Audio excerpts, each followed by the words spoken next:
मित्रों, राजकीय महाविद्यालय धौलपुर के यूट्यूब चैनल और मेरे यूट्यूब चैनल में आप सभी का स्वागत है।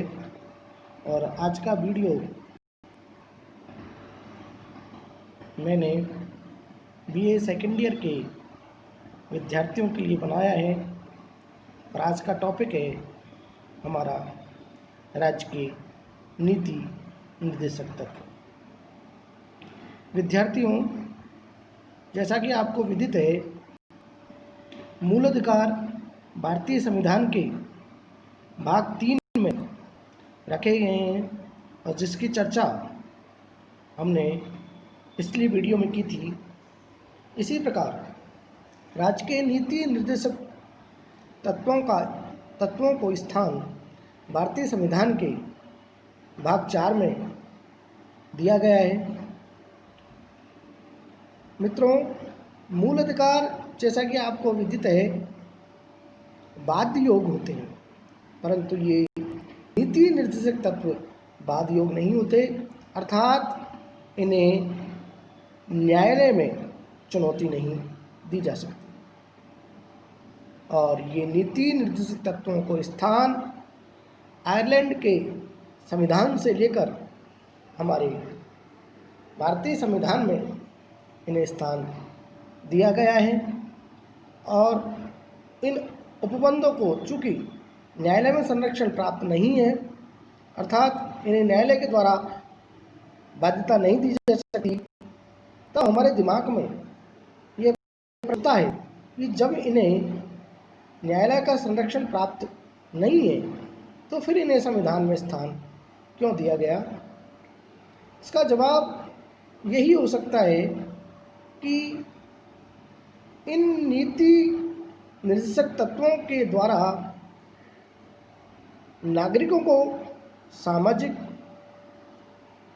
और आर्थिक और नैतिक अधिकार प्राप्त हो सके, उनकी राजनीतिक प्रगति हो सके, इसी उद्देश्य को लेकर इन तत्वों को हमारे संविधान में स्थान दिया गया है। चूँकि ये तत्व देश के शासन में मूलभूत है, अतः राज्य की नीति इन तत्वों पर ही आधारित होनी चाहिए। और राज्य जब विधि बनाए, कानून बनाए, तो इन तत्वों का प्रयोग करना राज्य का कर्तव्य होना चाहिए।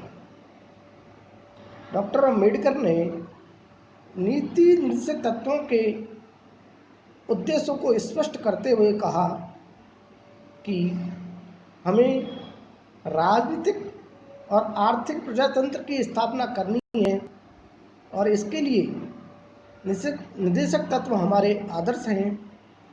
पूरे संविधान का उद्देश्य इन आदर्शों का पालन करना है।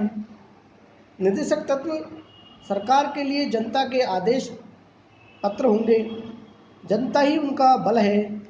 जनता किसी भी कानून से अधिक बलशाली होती है। और के.टी. शाह ने इन नीति निर्देशक तत्वों की तुलना बैंक के एक ऐसे चेक से की है जो जब योग्य होगी तब चुकाने योग्य होगी। मित्रों, राज्य की नीति निर्देशक तत्वों को 5 भागों में बांटा जा सकता है। पहला भाग है आर्थिक व्यवस्था संबंधी नीति निर्देशक तत्व, और दूसरा है सामाजिक सुरक्षा संबंधी नीति निर्देशक तत्व,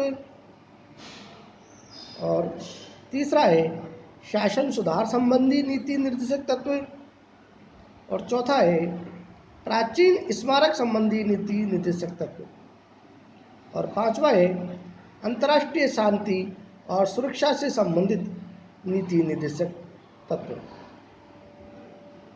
मित्रों, इन नीति निर्देशक तत्वों को भारतीय संविधान के अनुच्छेद 36 से लेकर 51 तक वर्णित किया गया है।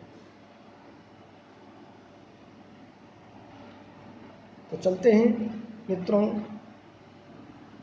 इनका 5 भागों में जो विभाजन किया गया है उसमें बारी बारी से हम इस पर विस्तार से चर्चा करते हैं। और सर्वप्रथम हम आर्थिक व्यवस्था संबंधी नीति निर्देशक तत्वों को लेते हैं और इन आर्थिक व्यवस्था संबंधी नीति निर्देशक तत्वों का जो निचोड़ है, जो सार है, जो सारांश है, वो ये है कि समाजवादी प्रजातंत्र राज्य की स्थापना की जाए। यद्यपि कहीं पर भी समाजवादी शब्द का प्रयोग नहीं किया गया है और इस वर्ग के अंतर्गत निम्नलिखित सिद्धांत प्रमुख हैं। पहला, राज्य के सभी नागरिकों, नर तथा नारी को जीविका के साधन प्राप्त करने का समान अधिकार है। अर्थात राज्य का ये कर्तव्य होगा कि वह भुखमरी और बेकारी, बेरोजगारी का अंत करने का प्रयास करें, उसकी चेष्टा करें। दूसरा, समाज में भौतिक संपत्ति का वितरण इस प्रकार हो कि जिससे समाज के सभी वर्गों का, समाज के सभी लोगों का कल्याण हो सके। अर्थात देश की संपत्ति कुछ ही व्यक्तियों के हाथों में केंद्रित होकर न रह जाए। तीसरा, समाज की आर्थिक व्यवस्था इस प्रकार की हो कि देश के धन और उत्पादन के साधनों का केंद्रीकरण न हो करके सभी लोगों की उस पर पहुंच हो और सभी लोगों का कल्याण हो सके। चौथा, पुरुषों और स्त्रियों को समान कार्यों के लिए समान वेतन मिले, इस प्रकार का प्रयास होना चाहिए। पुरुषों और स्त्रियों के स्वास्थ्य और शक्ति तथा बच्चों का स्वास्थ्य अच्छा रहे, इस प्रकार की व्यवस्था राज्य को की जानी चाहिए।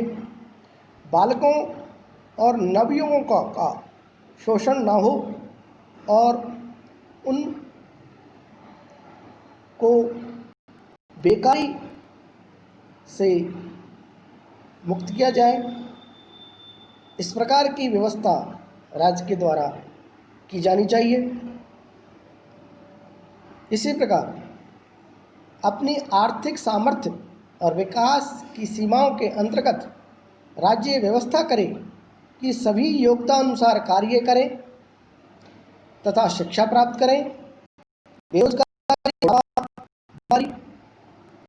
आदि की अवस्थाओं में सरकार सहायता कर सके, इस प्रकार की व्यवस्था राज्य को की जानी चाहिए।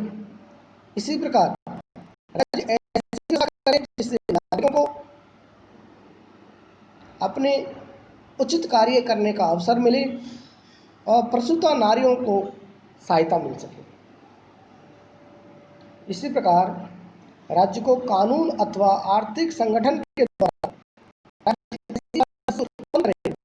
जिससे कृषि उद्योग अन्य क्षेत्रों में श्रमिकों को कार्य तथा निर्वाह योग्य मजदूरी मिल सके, उनका जीवन ऊंचा हो सके, अवकाश काल का पूर्ण उपयोग वो कर सकें, सामाजिक और सांस्कृतिक विकास का उन्हें अवसर प्राप्त हो, ग्रामीण उद्योगों को प्रोत्साहन देकर ग्रामों की दशा को सुधारें।